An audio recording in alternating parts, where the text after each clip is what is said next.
The standing order was clear. Do not share rations with civilians. The logic was military, the reasoning sound. An army cannot fight if it cannot eat, and the Canadian First Army needed every calorie to push the Germans out of the Netherlands. The Canadians ignored it anyway, November 1944. The Western Netherlands is starving. The Dutch call it the Hunger Winter, and it will kill more than 20,000 people before spring arrives. The German occupiers have cut off food supplies in retaliation for a railway strike supporting the Allied advance. Canals are frozen, roads are blocked, farms have been stripped bare. In Amsterdam, Rotterdam and The Hague, people are eating tulip bulbs and sugar beets. They are burning furniture to stay warm. They are dying in their homes, too weak to walk. The Canadian First Army is advancing through the southern Netherlands, liberating town after town. They see the faces pressed against windows, hollow cheeks, swollen bellies, children with legs like sticks. The Canadians are supposed to keep moving, keep fighting, keep their supplies intact for the push into Germany, but they cannot look at those faces and do nothing. Sergeant Thomas Mackenzie of the Royal Canadian Regiment stands in a farmhouse outside Breda, reading the order for the third time. He is 26 years old, a farm boy from Saskatchewan, who has seen 3 years of combat from Sicily to the Scheldt. Behind him, his squad of 8 men waits in silence. Outside, a Dutch family huddles in their barn, 3 children and a grandmother who weighs perhaps 80 pounds. Says here we are not authorized to distribute rations to civilian populations, Mackenzie reads aloud. Says it right there in black and white. Now, if you want to hear more stories like this one, take a moment to subscribe to the channel and let us know in the comments where you're watching from. What city and country are you in? We love hearing from our global audience.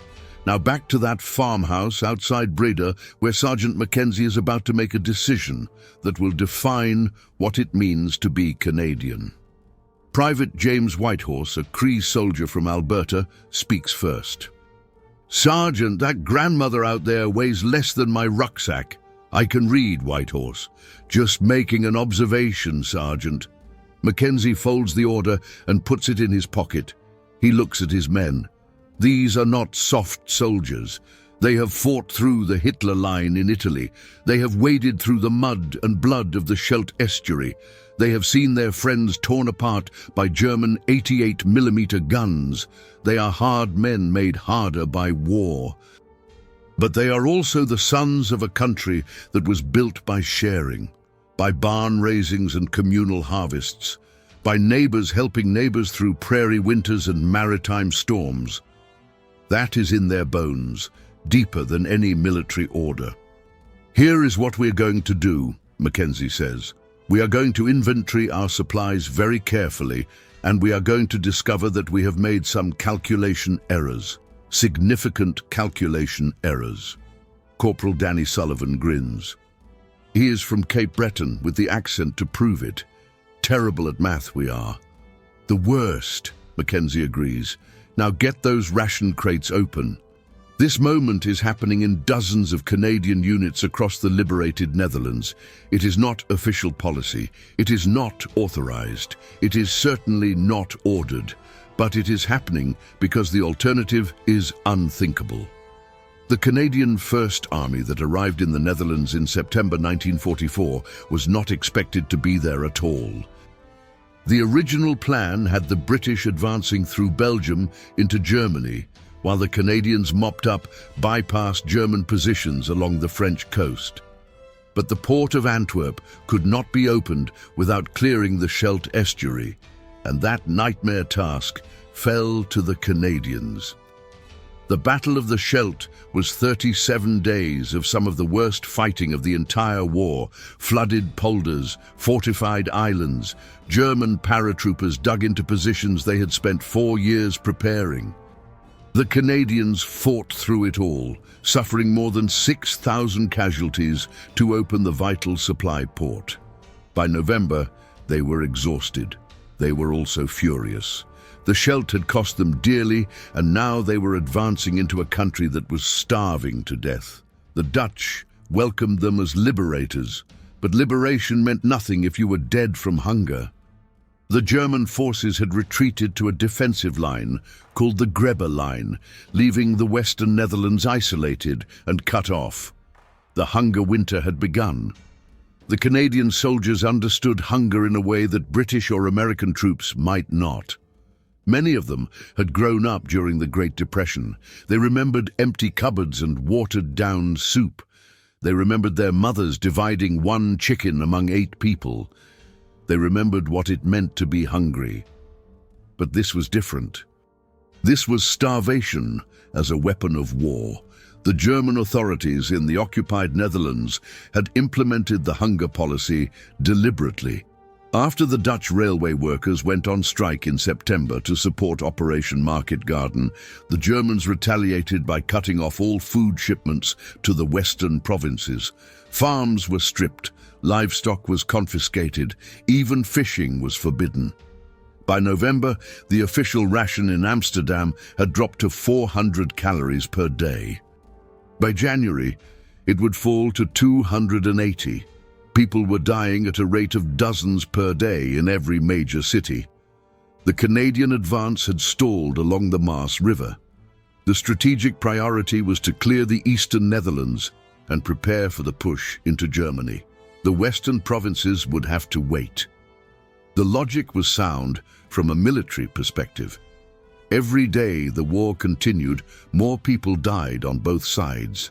Speed mattered. But the Canadians could not watch people starve. Lieutenant Colonel James Robertson commanded the Seaforth Highlanders of Canada, a battalion that had fought from Normandy through Belgium and now sat in positions near Nijmegen. His orders were clear: maintain defensive positions, conduct patrols, prepare for spring operations. Nothing about feeding civilians, but the civilians kept coming. Old men pushing carts, women with babies, children with distended bellies and stick-thin arms. They walked miles through German lines, risking being shot just to reach Canadian positions. They were not looking for liberation speeches or military strategy. They were looking for food. Robertson called his company commanders together in a ruined church that served as battalion headquarters. It was early December and the temperature had dropped below freezing. Outside, snow was beginning to fall. "Gentlemen, we have a situation," Robertson began. He was a professional soldier, a pre-war militia officer who had commanded men in combat for more than a year. He knew the regulations. He also knew what was right.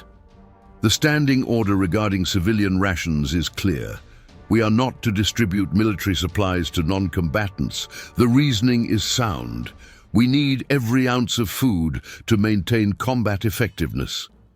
His company commanders waited. They knew there was more coming. "However," Robertson continued, "I have discovered that our battalion has been consistently over-reporting our ration requirements. Apparently, our quartermasters have been terrible at basic arithmetic. We seem to have accumulated a surplus of tinned meat, hardtack, chocolate and tea. Quite a substantial surplus, in fact." Major Harold Chen, commander of Baker Company, was the first to catch on. Chen was a Chinese-Canadian from Vancouver who'd been rejected by the RCAF because of his ethnicity and enlisted in the infantry instead. He was also the son of a grocer. "Terrible at math, our quartermasters," Chen said with a straight face. "Absolutely terrible." "Indeed," Robertson agreed, "and it would be irresponsible to let good food go to waste, especially when there are people starving a few miles away." "Very irresponsible," added Captain William Black, commander of Charlie Company. Black was Mohawk from the Six Nations Reserve in Ontario. His grandfather had fought in the First World War. His father had been a code talker.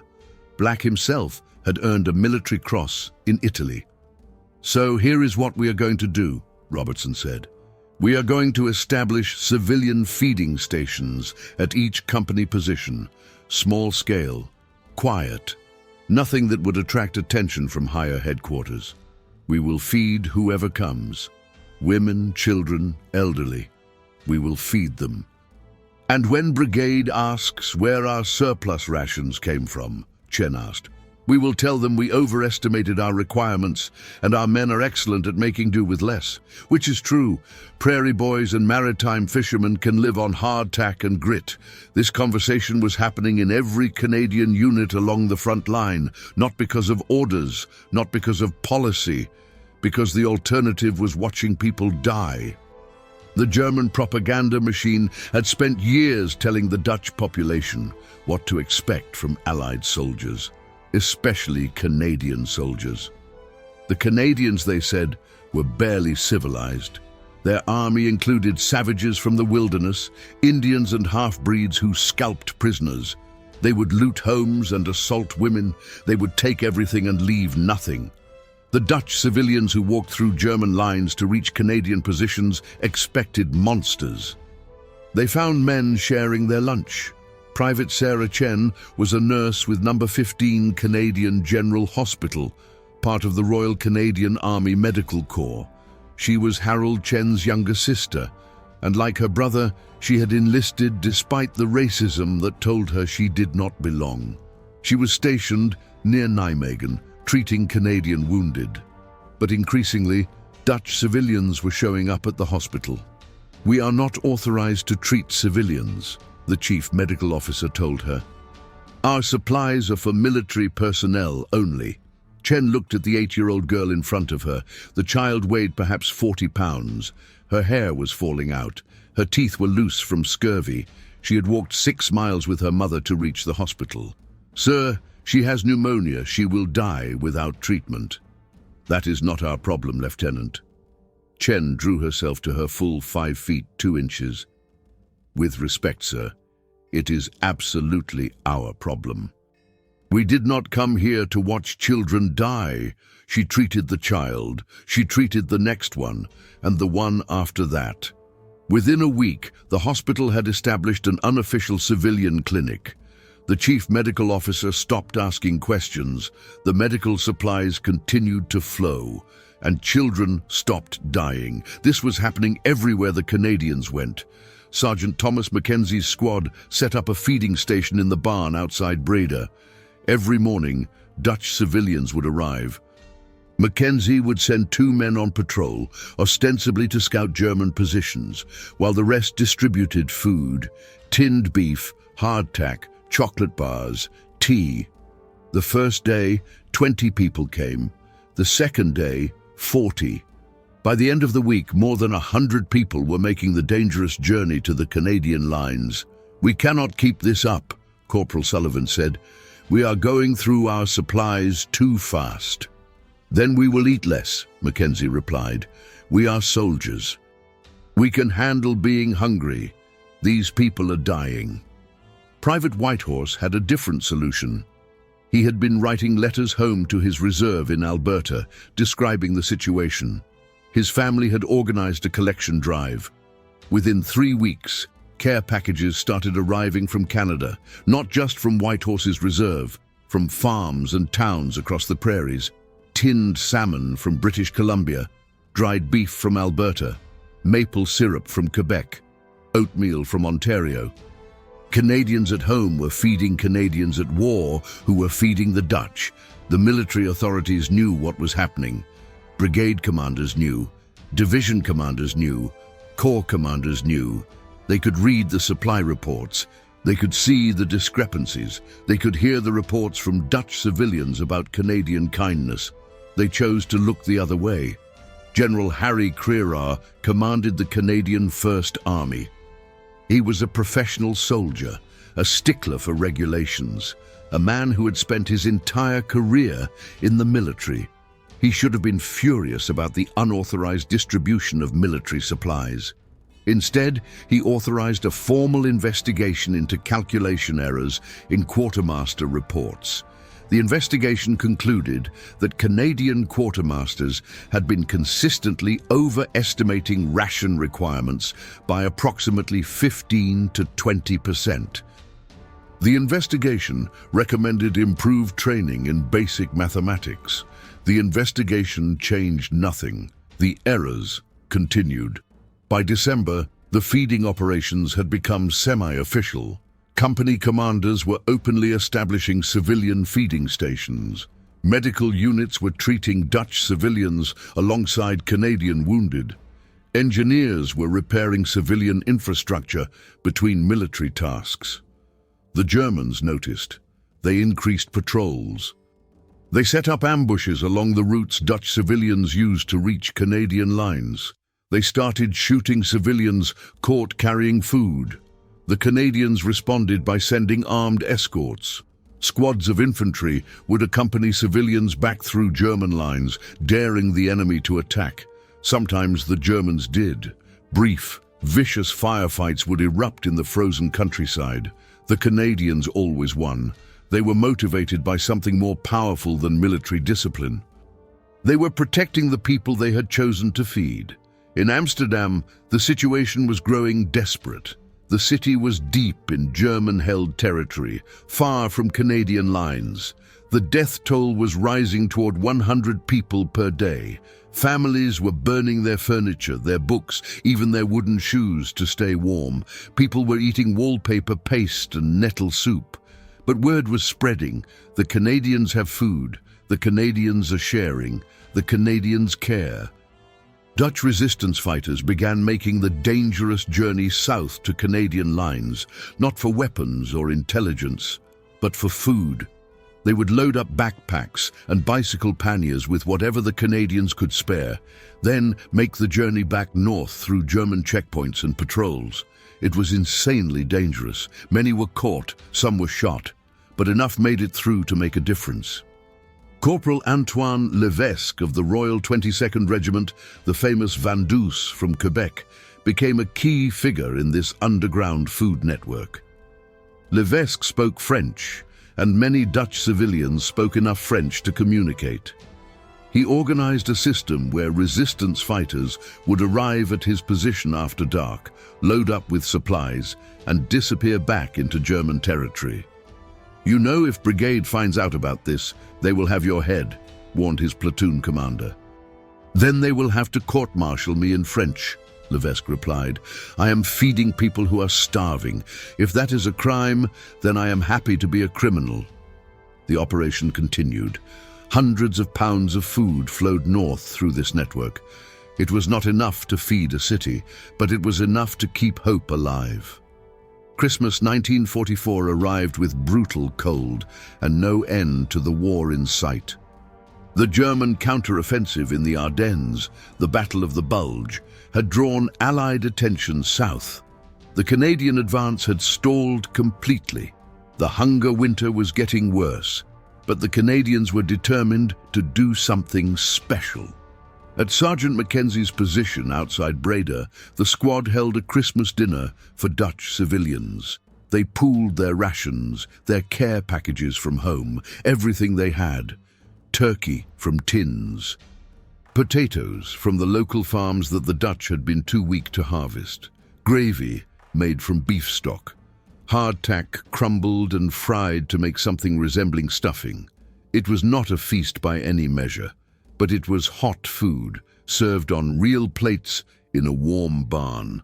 More than 60 Dutch civilians attended. Children who had not smiled in months laughed at jokes they could not understand. Old men cried into their gravy.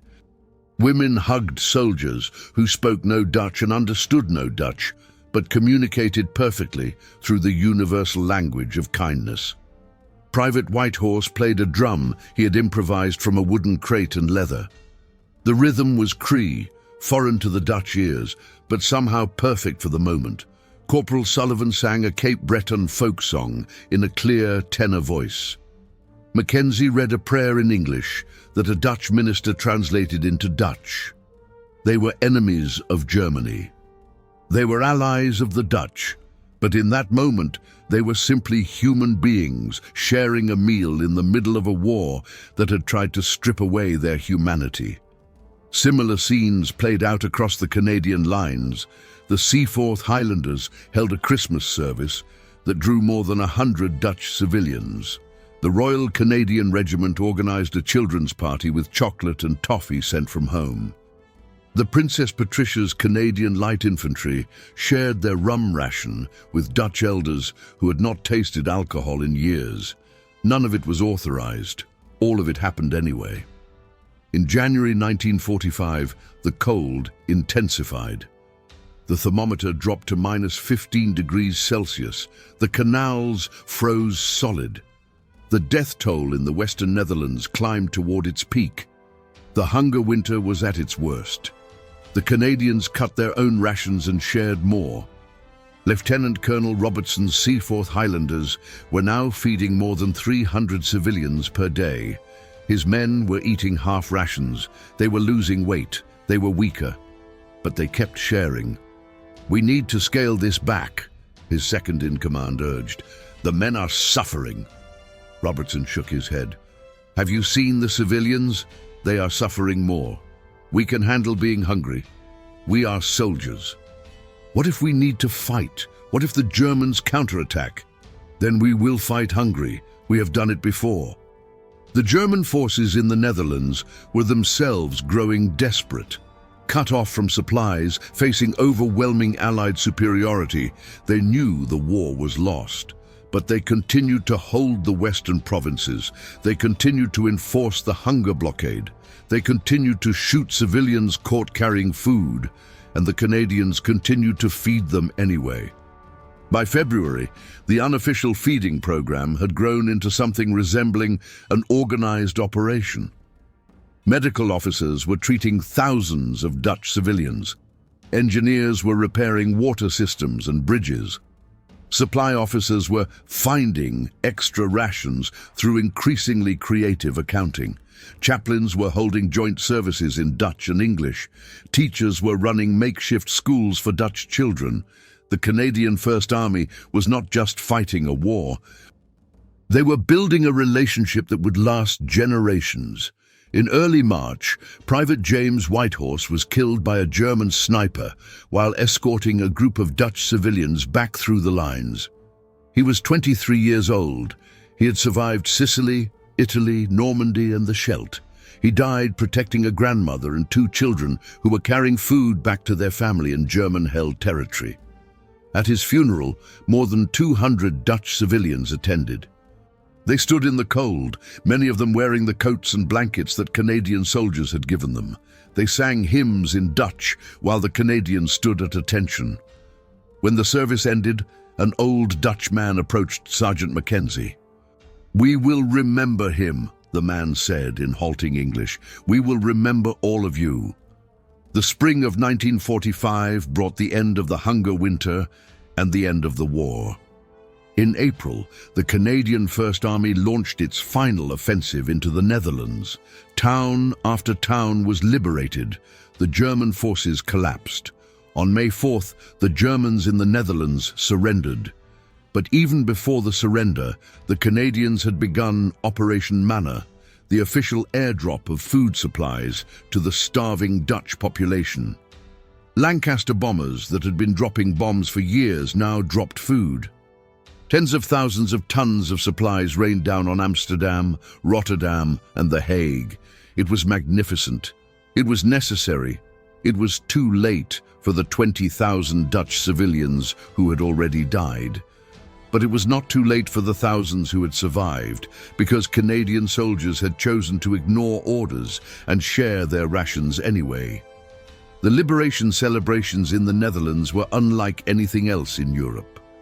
In France, the liberation had been complicated by collaboration and civil war. In Belgium, the fighting had been bitter and destructive. In Germany, there was no celebration at all. But in the Netherlands, the liberation was pure joy. The Dutch threw flowers, they waved flags, they kissed soldiers, they opened their homes and their hearts, and they remembered that the Canadians had been feeding them for months before the official liberation arrived. Sergeant Thomas Mackenzie walked through the streets of Amsterdam in May 1945, overwhelmed by the gratitude. Old women kissed his hands. Children followed him like a parade. Men shook his hand so vigorously he thought his arm would fall off. "Why?" a young Dutch woman asked him in English. "Why did you share your food when you were not supposed to?" Mackenzie thought about his farm in Saskatchewan. He thought about his mother teaching him that you always shared with neighbors in need. He thought about the prairie winters when survival depended on communities helping each other. He thought about what it meant to be Canadian. "Because," he said simply, "it was the right thing to do." That answer would have to be enough. The soldiers of the Canadian First Army began their journey home in the summer and fall of 1945. They had fought from Sicily to the Netherlands. They had suffered tens of thousands of casualties.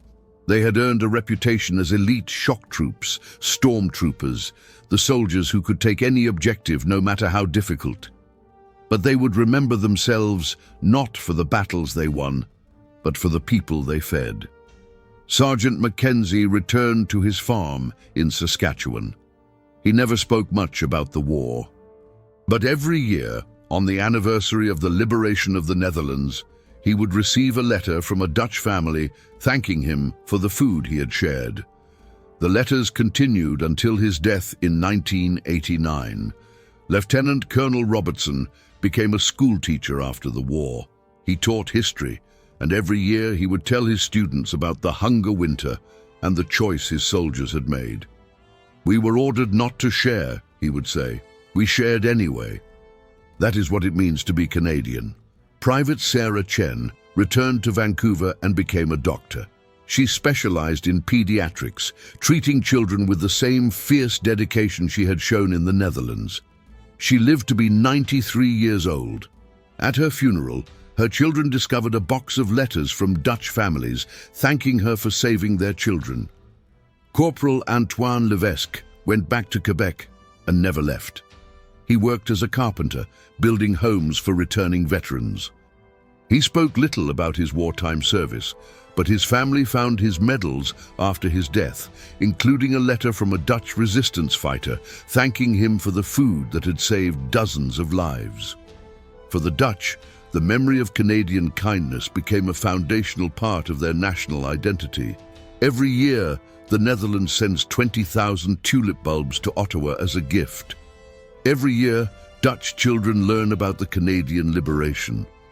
Every year, Dutch families remember the soldiers who chose compassion over orders.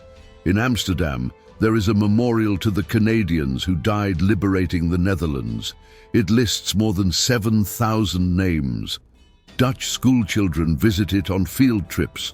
Dutch families lay flowers there on Liberation Day. The memorial does not distinguish between soldiers who died in combat and soldiers who died protecting civilians.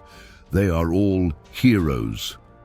But there is another memorial that does not appear on any map. It exists in the collective memory of the Dutch people. It is the memory of Canadian soldiers sharing their food. It is the memory of kindness in the midst of horror. It is the memory of men who chose humanity over regulations. That memory has shaped the relationship between Canada and the Netherlands for 80 years. When Canadian soldiers visit the Netherlands today, they are treated like returning family. Hotels give them free rooms. Restaurants give them free meals. Strangers stop them on the street to shake their hands and say thank you. Dutch children wave Canadian flags. Dutch families invite them to dinner. The connection is deep and real and unbreakable. In 2015, the Dutch government held a massive celebration for the 70th anniversary of the liberation. More than 8,000 Canadian veterans and their families traveled to the Netherlands. They were treated like royalty. They were celebrated in every city and town. They marched in parades. They were honored in ceremonies. But the most powerful moments happened in small, private exchanges. Old Dutch women embracing old Canadian men, both crying, both remembering. Dutch grandchildren thanking Canadian grandchildren for what their grandfathers had done. Stories shared across generations. Gratitude that had not dimmed despite the passing of decades. One Dutch woman, then 92 years old, found the name of the Canadian soldier who had given her family food in 1944. She had kept his name on a piece of paper for 70 years. She had passed that paper to her children and grandchildren. They had traveled to Canada to find his grave. They found it in a cemetery in Saskatchewan. They planted tulips. They left a thank you note written in Dutch and English. They took a photograph of the grave and sent it to every Canadian embassy in the world. "We will never forget," the note said, "never." The story of the Canadian soldiers who chose to feed the Dutch during the hunger winter is not well known outside of Canada and the Netherlands. Hollywood has not made a movie about it. American history textbooks barely mention it. British historians focus on their own contributions. But in the Netherlands, it is not forgotten. In Canada, it is remembered as a defining moment of national character. And in the families of the soldiers who made that choice, it is a source of pride that transcends military medals and official recognition. They were ordered not to share their rations. They shared anyway. They were soldiers in an army that valued discipline and following orders, but they valued humanity more. They could not watch people starve. They could not turn away from suffering. They could not ignore the faces of children and elders who needed help. They risked court-martial and official censure. They weakened themselves to strengthen others. They chose compassion over compliance. And in doing so, they created a legacy that has outlasted every battle they fought and every enemy they defeated. The military historians will tell you that the Canadian First Army was one of the most effective fighting forces of the Second World War. They will cite the battles, Ortona, the Scheldt, the Rhineland. They will discuss tactics and casualties and strategic outcomes. They will analyze the military effectiveness of Canadian forces. All of that is true and important. But the people of the Netherlands will tell you something different. They will tell you that the Canadians were more than soldiers. They were saviors, not just because they defeated the Germans, but because they fed the hungry. Not just because they liberated cities, but because they chose kindness, when kindness was neither easy nor authorized. The German propaganda had called them monsters. The British command had called them colonials. But the Dutch people, who lived through the darkest winter of their lives and survived because Canadian soldiers shared their food, called them heroes. And they were right. Today, when Canadian military forces deploy around the world, they carry with them the legacy of the hunger winter. They carry the expectation that Canadian soldiers will do more than just fight. They will help, they will build, they will feed. They will choose humanity even when it is not convenient or authorized or safe. That legacy started in the winter of 1944, in frozen fields and ruined farms across the Netherlands, when ordinary Canadian soldiers made an extraordinary choice. They were ordered not to share their rations. They chose to feed a nation instead. And in doing so, they showed the world what it truly means to be Canadian.